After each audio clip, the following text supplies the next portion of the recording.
Okay, so welcome to the first episode of the D's Don't Get Degrees podcast. My name is Dominic, And my name is Jessica. and this is our podcast. This is the first episode, so bear with us. We just thought we would kind of introduce ourselves, get some introductions going, just so you know who we are, besides just two random people on the internet talking. So, we grew up together, more or less. We didn't. We met in like middle school. I feel like growing up together is who that's how I would think of my cousins. Okay. Or like I don't fair have enough. I guess I thought of did. it different, but fair enough. All right, so I guess we did. we became adults together. That's the best way to say it. Yeah, okay, that's a So good way we to put met it. in middle school in like 7th grade or whatever, because she lived down the street from me, went to the same school. In middle, we had the same science class together, but there wasn't really like much to our friendship back then. It was us two, and That's mean. well, We weren't really friends. Really? we totally were, but also like only as much as you can be with like middle school. A middle school, right? Like, I didn't even have. Did you have a cell phone at the time? yes, my parents actually gave me a cell phone back in like the 5th grade because they always did. Damn. They I didn't know always you did- had it like that. I didn't know you came for money. It was never. Shut up.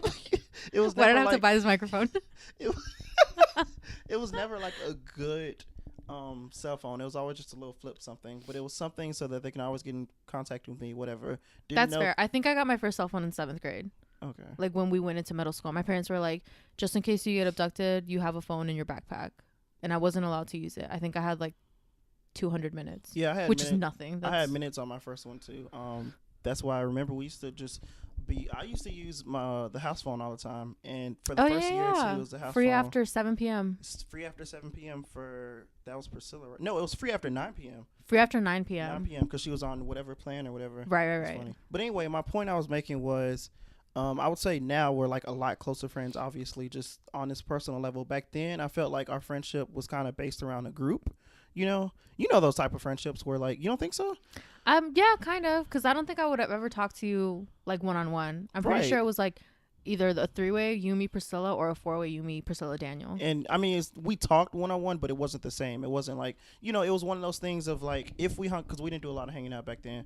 But then again, as 7th graders, I don't feel like there's much to, because I'm thinking of what I would even come up to talk to you about, and it was probably like The Secret Life of the American Teenager or some shitty like ABC show. Oh my gosh. Yes. And it wouldn't, like, what would hey, are you as sad as I am today, Dominic? Like, that would have never been a conversation. Right. No, I get you. So, but I guess that's the point I was trying to make, though. It wasn't like, it started then, it wasn't really much, and then in high school we became like pretty decent friends, a lot better.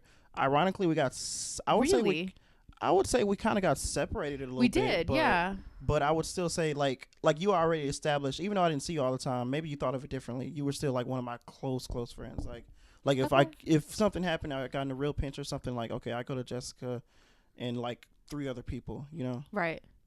I remember being like, well, he's not in any of my classes now, especially towards the end of high school, just because we were in different programs. The end of high school was rough too. Like, junior year was fun.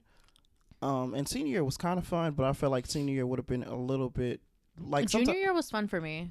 I did like a lot of field trips for clubs and stuff. Like I went to San Antonio with the Spanish club, but it like crashed and burned. It was like a really, really high in senior year, in junior year, and then senior year was like a really, really low for me. I remember senior year was decently fun, not as much as junior year. And I remember there was just a whole lot of moments where I was like, man, because it wasn't just you. It was you and like a bunch of other people who were in IB and like different classes than me. And I was like, man, I could really use them right now. Like when it came to starting the AP classes in junior year, I didn't literally, but it almost felt like I had to pretty much start over with the friend group and just make new friends. Oh, I didn't even think about that, because I had like all of my close friends were in IB. Only minus Priscilla, but honestly, Priscilla and I grew apart a little bit. Only like in the middle of high school. Only like a few of mine were in AP, and then everybody else I kind of just made and became friends with. And that was cool. But the point is, we've been going to school together. We known each other for a long time. That's the point. Yeah, that's the point. The point. Friends in 7th grade. Yes. And then we kind of split apart in college. You went to A&M, and I went to UT. Which was that your plan? Was that your like top pick? UT. Coming out of high school? No. Fun fact. I didn't know this. all through high school, literally except up to senior year when it came time to come to apply. But my top pick was actually Rice. You dumb fuck. Listen, You thought like. Listen, so that's the whole point. That's going into what That's we're about mean. to I'm talk sorry. Because you know what my top pick was? Syracuse. My broke ass thought I was going to like fly to New York and make a new life for myself there.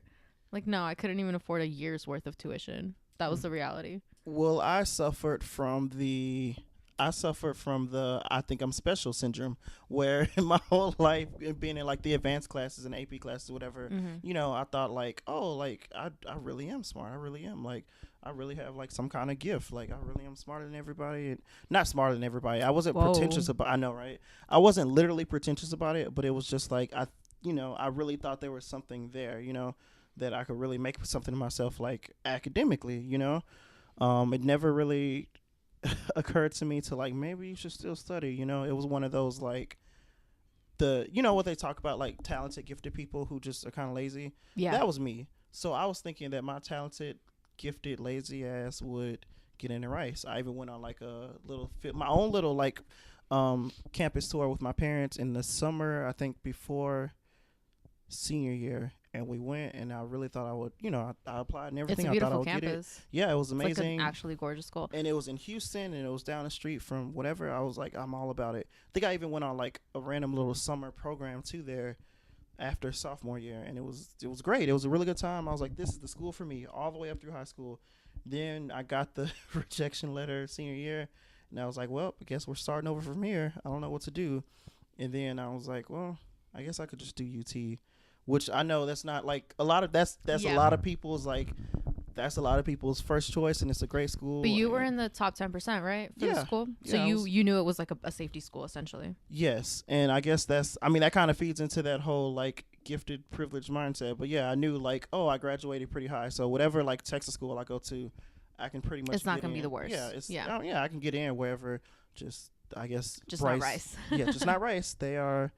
They don't care. They don't care what number you graduated. If you're not good enough, you're not good enough. So I had a very similar, well, I guess not too similar experience. I didn't know what school I was applying to until it was senior year, and it was like, all right, applications are due. If you want to go to college, here's the time. And I was like, oh shit. So I really, really quickly applied for Syracuse, and the only reason I applied for Syracuse is because it was in upstate New York. So it wasn't like NYU. In my head, I was like, oh, it's way more affordable. It's not. It's still like a hella expensive school. But I was like, oh, it's in New York. I really wanted to go. There was like 2 other students from like the previous class that were in Syracuse. So it made me feel like, okay, if they, grew up in my neighborhood, if they went to my high school and they did it, I can do it. So I applied for Syracuse. That's reasonable. As my top that pick. Sounds right. Yeah. Right. Yeah. But that you could say the same thing about Rice. And it's like, well, they had drastically different like high school experiences than I did. So anyways, and then I applied for very, very last minute the School of the Art Institute of Chicago, which was a curveball. I didn't expect it. I realized like senior year, I was taking art for like the first time since like elementary school, and I realized I really liked it. And my art teacher was like, yeah, just go ahead and apply for an art school. Like, make sure you have one if it's something you like. And I was like, well, I'm pretty sure my parents wouldn't like it, and I don't know, but I applied anyways. I got in. I got really excited about it because it was in Chicago. And then same thing as Syracuse, I couldn't afford it. Like I couldn't. The idea of having to take out that much money in debt and then having to also ask my parents for like a couple $1,000 a semester, like not even, my parents don't make a lot of money, so it seemed ridiculous. So that was out. Just really quick, do you think? I mean, I don't want to put you on the spot like that, but do you think they would have done it for you? I think they would have done it for Syracuse because I applied for their architecture school. I do not think they would have done it for the Art Institute. Okay, fair enough. Because they didn't even like the application going in. Like they're like, we're not about it. And the only other school, I'm being dead serious, I didn't apply to UT. I don't know why. In my head, when applications were put in, I was like, there's no way I'm not going to go out of state. So the only school I applied to in state was Texas A&M. Like an idiot. I feel like, you know what? I remember now. So partially why that might have been. Remember the guy in The guy that helped you put in the applications, yeah, he went to A&M. Yeah, and Yeah. he kind I feel like he influenced. I mean, he was a great guy, and like He really no, was. yeah, He really he did help. really did help with all of us. But I feel like he influenced a large A part of our large class. That's part of why people to go to everybody got A&M. up and went to A&M. Yeah. Because I remember by comparison, there was only like legit 4, maybe 5 other people that went to UT with me, and we all got to campus. Isn't that and crazy? just, Our like, class was separated. like 600 plus. 4 people went to UT. Yeah, well, it was probably more than that, but that I knew of, it was Yeah. only like maybe total, including me, like 5 or 6 of us, and we all went there, went our separate ways, and that was it. But I Yeah. heard that y'all actually went to college, Well, kind he of made tried it to stay sound together. like- No, y'all tried to bundle up a I little think bit. a lot of other students did. I didn't. Like, I No? know even Damari liked hanging out with Damari. I feel so bad bringing her up. Like, I'm dragging her name through the mud.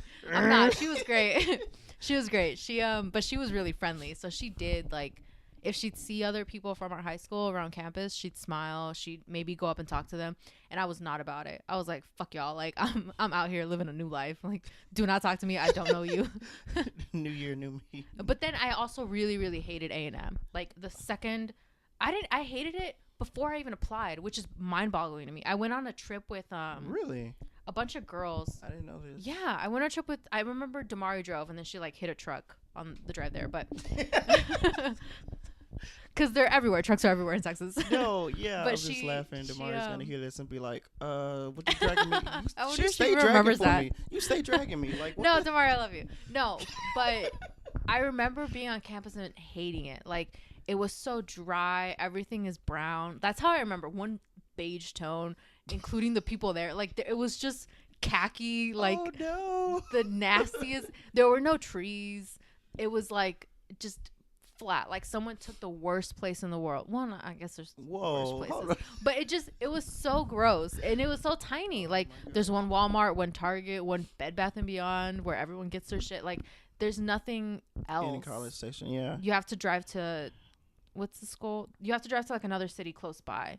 Brian, yes. To like go to any cool clubs. Yeah. Because the few that are in Texas A&M are No, like country no, clubs. yeah, I've which been wasn't there. really my vibe. It wasn't my scene. I know what you mean. I remember I've been to College Station a couple times. I went most of the time. It was just to visit like Daniel. You came with me that one time, and I mean, I get why you could be pretty. It was pretty terrible. bored and just annoyed and terrible. And Yeah. just not, But then I think about it sometimes and I'm like, maybe I didn't make enough effort, because the idea of I knew right off the bat from orientation I was a 2%er, and that's what they called their people that weren't like super school spirited, because A&M's all about their like school pride and their So, rituals. is the concept really that 98% of people that go there are all about the school and 2% Yeah. aren't? Or at least all about some aspect of the school. Like, they'll go to the midnight yells, they'll go to like the bonfire, they'll participate in some sort of like Yeah, club. there's so much. And then there's schools- 2% of students that are like not about it. And I knew right away from the first moment I stepped in, like, I'm not about this school. Do you think that was just the school itself, or you like as a person, like your personality? Do you think? I like, think it was both, because I'm not really a school person. Yeah, you weren't even at any about other you weren't university school I've been. spirit in high school either. Like that's Exactly, was it not wasn't your me. thing. I like keeping to myself. I don't really like sports, and that's kind of all that A&M is. That's literally all. Well, okay, not to shit on the agriculture people, but like, come on. It's creepy. Like, I don't know. I didn't fit in, and I felt it, and it was hard. So one semester there, and I came back home. I mean, I feel that just because I only lasted a year at UT initially. There's another moment where like I left the first year, went home for a semester, really thought I could do it, get my act together and go back, and then next semester failed too. But that's besides the point. So I only went for like 1 year. It was different challenge. I would say I went through some of the same struggles, but they were opposite. So I actually was in love with the campus. I was Wow. in love with Austin. I know you gross, but I was in love with Austin. I was in love with the campus. I met a lot of like really, really nice people there. It's so funny. My freshman year, I remember we did the thing where we would, because I lived in a super, super small dorm. I'm talking like it was almost like a little apartment. Like it was really small. Walls were super thin, but it wasn't like a classic traditional dorm. It was more like just little, like they honestly look like little apartment buildings. And you go there and There, we had our roommates and stuff. So it sounds like a regular dorm, but I don't know how to describe it. We had like a little courtyard that was away to ourselves. Like everything Did it about make it you feel was like an adult? Like, did it make you feel like you were living in the real no, world? not at all. I actually went through. I actually didn't go through some of the stuff that even the other kids on campus went through. It kind of the crazy thing about it is, even there, that first year at UT, the dorm I lived in kind of fed into that I'm different, I'm special mentality. Like honest to goodness, like Really? yes, it was. It was like I didn't learn anything from high school. It's the same thing because we were our dorm hall was whitest, right? Everybody on campus knew about us. They knew about us being like kind of the weird, like fake artsy kids. It's a strange experience. I Yeah, haven't that's experienced weird. anything else like it. I can't explain it. We were the dorms who like everybody else was like studying and doing random stuff. We literally would have like dances and like parties and stuff like run by like the RAs and stuff, and we would have like I forgot what it was even for. There was a purpose to our dorm, but I can't remember what it was for or how I got in. But somehow I got in. I was super excited. I met a lot of really good people. We would do like the dorm, the pack mentality. So we would walk around like campus or to the cafeteria or whatever in groups of like five, six, anywhere from That's like five really or six to weird. like 10.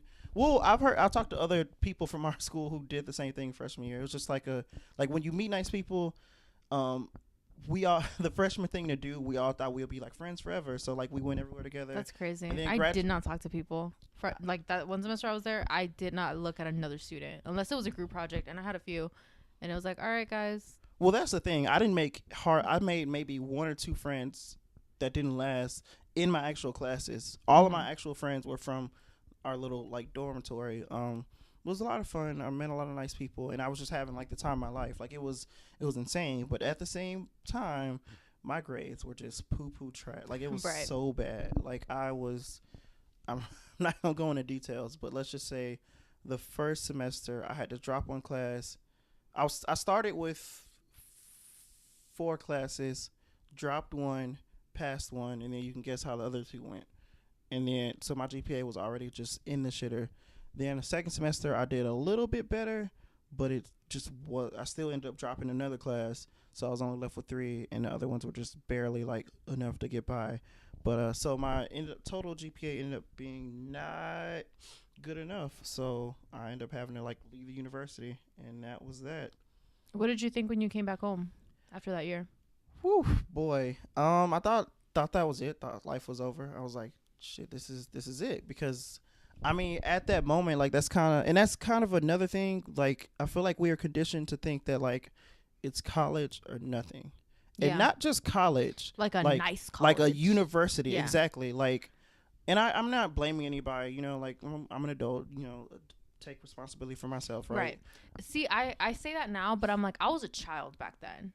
I was 18. That's you don't know anything. I didn't even know how financial aid worked out.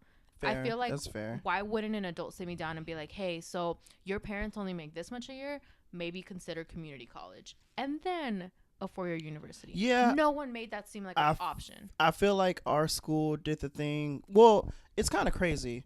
I think they did that with like the regular students, like the Right. quote unquote regular students who weren't in any advanced classes. I guess it But I benefits think them to have like a lot of kids going off to four-year right, universities. yeah, it's good for the school, and then also I think because what they were trying to do, and it's a noble thing to do, but I don't think it worked out the right way. They tried to take all the kids who like they thought really had like a not gonna say who really had a shot, but like the kids who were actually like really smart and they can consistently make good grades through high school and focus and whatever, right? Like us quote unquote special kids. They tried to push us towards 4 year universities. I think because they didn't want us to like I guess maybe waste our talents, or like maybe they looked at it as wasting talents, or maybe they looked Yeah. at it as just us trying to be like you said, we're kids. Essentially, we're kids when we're 18, Yeah. so we needed some kind of guidance, and the guidance we got was just like you have a special gift, like try and maximize it, right? Right. So I get where they were coming from, but also it would have helped to have It would have helped for them not to make it seem like community college was you giving up.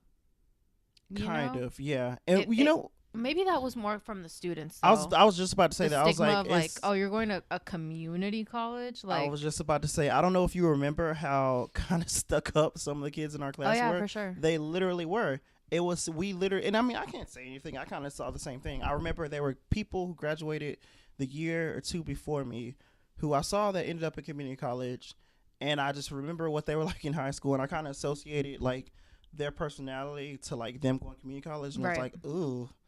And I mean, I'm be honest, I was like, I'm a little better than that, which wasn't the right mindset. That's not cool. You know, I didn't Right. take into account like money or just some of the challenges of going away to college, like how hard that was. You know, like I'm sure I'm not the only one who went through a legit depressive spell when I first went Yeah. away to, you know, like as happy as I was also that was the first time in my life I felt what real depression felt like. Like it was crazy. I think that was my problem is that I showed up unhappy. I was Mm-hmm. like, I'm so mad that I didn't think even a little bit past my like reach schools. In my head, I'm like, oh, I'm definitely going out of state. Like, I don't have to be stuck in Texas for much longer. And then when I was, it was like instantly unhappy. I think we're somewhat the same in that, like whatever was happening at home or like at our, you know, before during high school and senior year, we both saw like college as a way out, as an Yeah. escape, and that's not necessarily the right mindset. I I was think so obsessed with the idea of getting out that I didn't even think like I didn't even know what I wanted to study. I was just like, but I'm gonna study something, so I left. I don't remember how I looked up on psychology, but like somehow, some way, I think it literally was like, so what do you want to study? And I was like, psychology. Like, it just that's the first thing that popped in Yeah. my head, and I've just been sticking with it ever I since. was stuck in architecture because I really liked art and because I happened to be decent at math. Mm-hmm. So in my head I was like, well, what a perfect combination. That's not even how it works. But I'm like, oh, you mean I can draw and use math? Like, why didn't no one sit me down and be like, nah, bitch, like it's actually really hard. And when I showed up and my first orientation happened within my college with like the dean and everything, they were like, yeah, so those of you that have like this few numbers before your name, you're in a like a general architecture study, which I happen to be in. And it's like, it'll be 4 years, you'll get a degree, but you won't be a licensed architect. You'll have to come back for your master's and then in your specialized field. And it blew my mind. Like, you mean to tell me I showed up thinking like 4 years here and then I can be an architect, and now you're telling me it's like at least 7? I remember calling my mom and being like, yeah, this is not what I thought it would be. And her being like, well, Mija, you know, your dad and I support you. And that didn't do anything for me. Like, I was like, okay, well, okay. Cool, thanks. Thanks, Mom. Can I come home, though? I remember that. Do you remember the drive home, knowing you were never going to go back? Oh boy, that was There rough. were tears. I'm trying to. So I think technically, if technically my actual drive home, if and I might be wrong, and they're probably gonna be mad at me later if I'm wrong. But if I'm not mistaken, I think my actual first ride home after UT was. I'm trying to remember if because there were a lot of times where I came home on like a charter bus, like a mega bus, and then there was a lot of times where I think it might have actually been my grandpa who came and like picked me up and took me home, but I don't think he got the news that I wasn't going back. So he was just like, it was like a regular whatever. Like we stopped and got food. He was excited, whatever. I think I can't remember. It was one of those two. But all I know is it wasn't necessarily with my parents. The drive up there was with my parents, and I remember that one being very like I was super nervous. Like, but this is the end of my life. That's how I felt. Because, Yeah. I mean, my mom was very understanding. My dad was very, very judgmental. Like, the whole drive. It's an hour and a half from here to, you know, Yikes. an hour and a half of hearing, like, so you're just throwing it all away, huh? Like, I guess some people just don't have the brain for it. I guess some people just don't have the drive. And it's like, I mean, I don't know. And then having to pack up all your shit and like turning your keys, like, way to elongate that process. I do remember going through a borderline really heavy depressive spell probably the last month before I left, because I knew for a fact that my grades were not going to cut it, and I wasn't going to I just wasn't going to come back. And so that was pretty tough. So I did a lot of, ironically, I started studying even less. I was just like, well, I'm already failing, so dive deeper in. I studied even less. I did a lot more hanging out, partying and stuff, just like crazy stuff. And then not too crazy, like I didn't do any drugs or anything crazy, but like, you know, somewhat crazy stuff. And then coming home, and same thing. I thought like, man, this is it. Like, what am I gonna? This is my life. And did you take any time off, or did you jump straight into? Well, I remember I was like just like I was super like just done, you know, like done with life, just laying around doing nothing. And my mom literally had to pick me up and was like, all right, so this is what it is. Okay. Yeah, you messed up, But like basically she was really supportive. She's like, yeah, you Hmm. messed up, you know, but we're not disappointing you. We're still I'm proud of you. getting a You mom did the best you tattoo. Moms can. are the best. I would, but she probably would be mad. But But she'd be over it. She'd be understanding. I'm kidding. I wouldn't get one, but I just think it's I would. corny. I should. But anyway, she picked me up and she was like, "Yeah, you know what? We're going on. This isn't the end of your life." That's literally what she had to tell me because I Yeah. thought it was. This isn't the end of your life. You're gonna. She was like, "You're going to community college. You're gonna get your associates there. Then you're gonna go back to a regular whatever school, or I don't even think that was the plan. The plan was just go to community college, pick up your GPA, then you can go back to UT because their thing was like, it's not like I wasn't ever Oh, allowed right, back. right. It was like they treated it like a suspension, like, oh, you have to take at least 1 or 2 semesters off or something away from here. And I was like, okay, sure. So I remember leaving, going home. I remember coming home. My mom picked me up and she was like, but if you're gonna be here, you either have to work or go to school. And at first I was just gonna be cool going to school, but then I realized, you Oh, know what? really? I kind of want some money. I don't like being around the house just broke. Yeah. I came back home and jumped straight into work and school. I believe by the time August came around, I was doing work and school. But that summer, I started working. I did Yeah. like probably like maybe a week or two after that talk. I went around looking for jobs, and then I found my first job. Kind of sucked, but that's a story for another time. But yeah, we went. Yeah. I worked.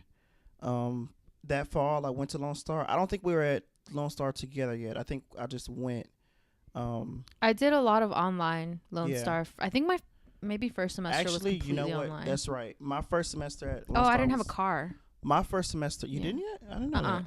No, Huh. because I was working at the dry cleaners my parents work at. So I would go with them in the morning, work, and then I'd come back home and like do my online classes, and that was Oh. my life for about a semester. And then I had enough money for a car. That makes sense. I didn't have a car either. And my first, so yeah, that's right. Duh, I didn't have a car. Of course, I couldn't have went. So I took all online classes. I Yeah. actually didn't do too bad. Like that was the first semester. didn't I either. felt like proud. But I like, also didn't do bad because I had my parents breathing down my neck, like, you're gonna finish school. Like, this isn't the end, you know? So there was a lot of pressure. mine wasn't. They weren't like pressuring me directly, but I remember the pressure coming in a few indirect ways. Like questions like, so do you still plan on going back to school, or like, oh, do you plan on going back to UT? Yeah. Or like, what's the? Oh, I remember one of the hardest things though was when the rest of the family found out. Like, because at first it was just a thing with my immediate family. We got through it, but eventually the rest of the family found out, and I just remember like any function or anything going to, I remember it being kind of like a. Like I think it came up a couple times, and I was just really like, "Oh, well."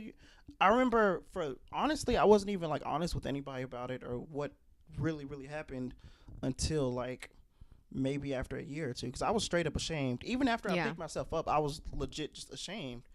And then I think like a couple years later, I finally was like, "Yeah, you know what? I didn't do so well, whatever," and I'm back home. But like after I was back home permanently, I was like, I gotta tell the truth. But I think before I might have told some people like, "Oh, it was a money thing," which is believable because UT Yeah. is super expensive. But it wasn't the truth. School in general. Yeah, Super school in expensive. general is super expensive, but it wasn't the truth. Money wasn't what drove me away. It was me. But fast forward, I tried another semester in the spring to go back to the same campus. Wasn't nearly as fun. Depression hit even harder, because I didn't have as many friends and like fun stuff to like. Like I think what happened the first year I was there was maybe school itself wouldn't be going so well for me, so I would just dive straight into like partying and like social whatever. Right.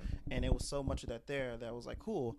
By the time I got there the second year around, the people who were left were super serious all about their whatever. Mhm. So nobody was like, I think I had like legit 2 friends when I went back the second time, and that was rough. So depression hit even harder. I thought I was ready, for like the rigorous curriculum. I was not, clearly. So I ended up back in Lone Star. And the whole time, like I just did 1 semester at A&M, and then I was back home. Like, I'm just gonna rough it out at Lone Star until I have my associates, and then I'll move on to some other. Definitely not back to A&M. Like, fuck that. I don't even like going back there. I think I've been back maybe twice since I left. Yeah. One to see a friend graduate, the other just to like catch up with another friend. But I don't know. I knew I was done with that. I knew I wasn't an architect kid. I knew I couldn't do that forever. So I came back to Lone Star. which is the community college here in Houston. If you're not familiar with Houston, yes. Don't know if well, there's a few community colleges here in Houston, but that one's one of the big ones. Lone Star supposedly is the biggest, like the biggest one in the city, state, something. Like they brag about it. It's like a huge thing. They have so many branches and stuff. Yeah. Like it's a huge thing. And because it's so big, they offer a lot of online options. Yes. I think I may have even done online for 2 semesters. Maybe I jumped straight into, or maybe like a mixed. That second semester was like half online, half in person. I did online classes on and off the entire time I was at Lone Star. Like there was no, like I think there might have been how many semesters did we go together? Like, I think we went together up there to Lone Star maybe like two semesters. 2 semesters, yeah, like maybe just one full year. Oh yeah, or something. Maybe. That sounds about right. Those were probably the only ones where I didn't have any online classes. Yeah. But other than that, they were all online. But that brings us to the next point. So, basically, through all those troubles and tribulations, we both ended up back in Houston. Out of all of our friends who left, actually, now that I think about it, I mean, we did have friends still here in Houston, but not nearly as many. Right. A lot of people were out of state. Well, not that many, but a lot of people were like out of the city. That's what I meant to say. A lot of people had went to college. Honestly, didn't eat shit like we did. Yeah, they thrived. Or if they did, I know a lot of people who did kind of eat shit, but they just kind of recovered a lot quicker. Yeah, they recovered by the time that 6th semester hit, and they were just already like, all right, rolling, and they just kept it moving from there. But we ended up back together. How did that even happen? I don't even remember. Was there like a, hey, I'm back in Houston. Hey, you're also back in Houston. I think it was one of those things of I was back here, and because I came back later, right? I came back and I knew like, okay, UT just wasn't an option anymore. I didn't know what I was going to do. I went through another phase of like, I don't know where my life is going, because it was a lot harder, to recover from this than it was the first time. But I kind of got up and I knew that I needed a job. But in the meantime, like I'm the type of person where the longer I'm just in solitude, like away, the worse I kind of get. Like I get more and more sad, depressed. It gets worse. And I knew you were already here, and like 1 or 2 other friends were here still. So I pretty much just dove straight in, like hanging out with y'all, and that's just kind of where it picked up. I think we probably talked about like I was telling you like yeah, dude, I gotta go to Lone Star, whatever. You're like, oh, cool. Like you. I'm going to Lone Star. Yeah, I've been going for a while. Back then I still didn't have a car. And you did though, so and we just so happened to not live far, so you offered to pick me up and we'd just go to class together. Remember, it was super like a motivational thing. Like we're gonna go, we're gonna keep each other going to class. We're gonna keep on top of each other as far as So we took. Boy, did that turn on us! I mean, I'll give it to you. It worked for a while because it didn't help me do great in the classes, but it at least helped me go to more of the class. Like I can tell you, if I was going by myself, I probably wouldn't have gone to as many. Right. Which is sad because we didn't go to a lot. Like, what does it say about us? Well, okay, it was only that math class. That was the only one we legit skipped hard. Like I think we skipped more of those than we went to. Right. That was the only one. But remember, the history class, we went to like most of those. Yeah. There were instances though where sometimes like you would text me like, oh, I don't think I'm gonna make it today, and I would be like, well, if he's not going, I may as well stay home. I'm not gonna waste the gas to bring myself to school. Like, think I care about my own ed? Yeah, no, I get you. Or there were, speaking of that math class, many days when we were already on campus. That was the best thing we ever. were already on campus. Went through the trouble of driving all the way there, parking in that stupid parking garage. We were on campus, and we were like, but why don't we just go get food instead of going to class? Yep. And we would. So we would leave and we'd go get food. We'd go most of the time. It was this really great wing place we would go get, and it was awesome.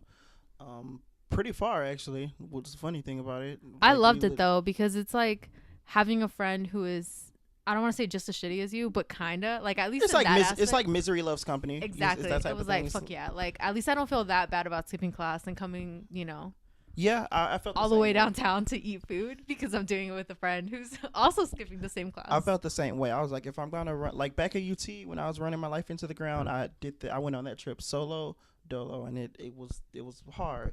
This one, it's a little bit easier. Yeah. When you're with someone else, so that helps. Moral of the story, if you're gonna mess up your life and mess up school, get a friend to do it with you. It's terrible.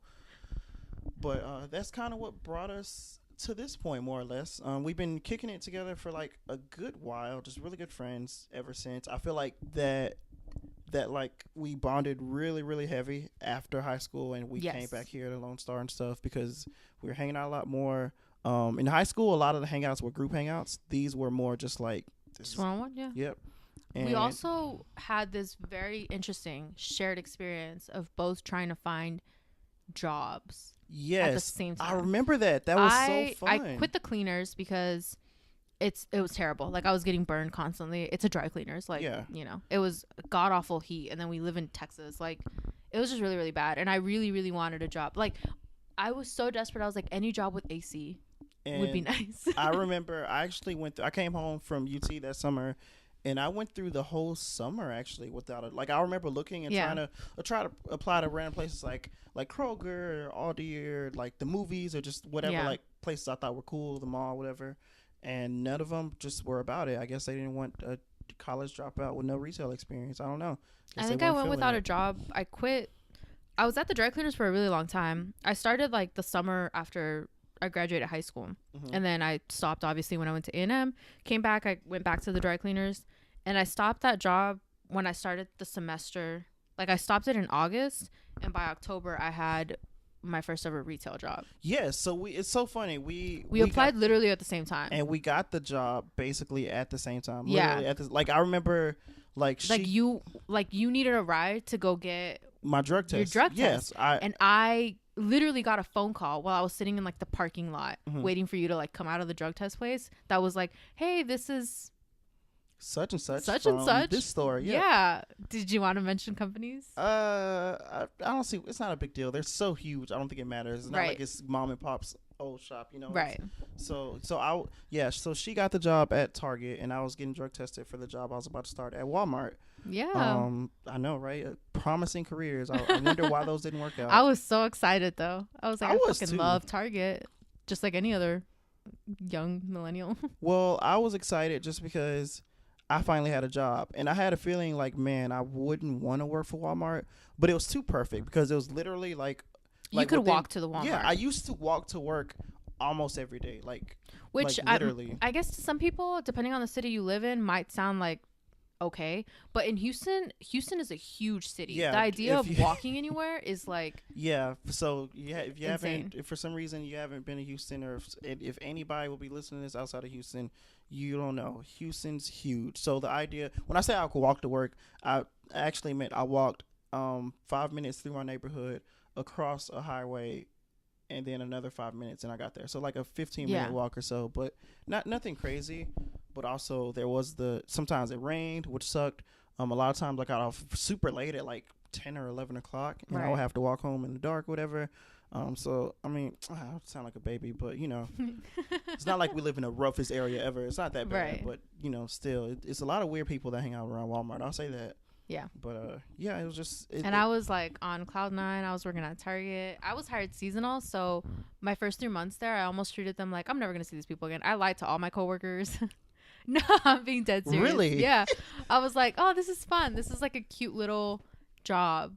And then the issue was the pay at Target was pretty good compared to other, our minimum wage in Texas is $7.25, right? Yeah.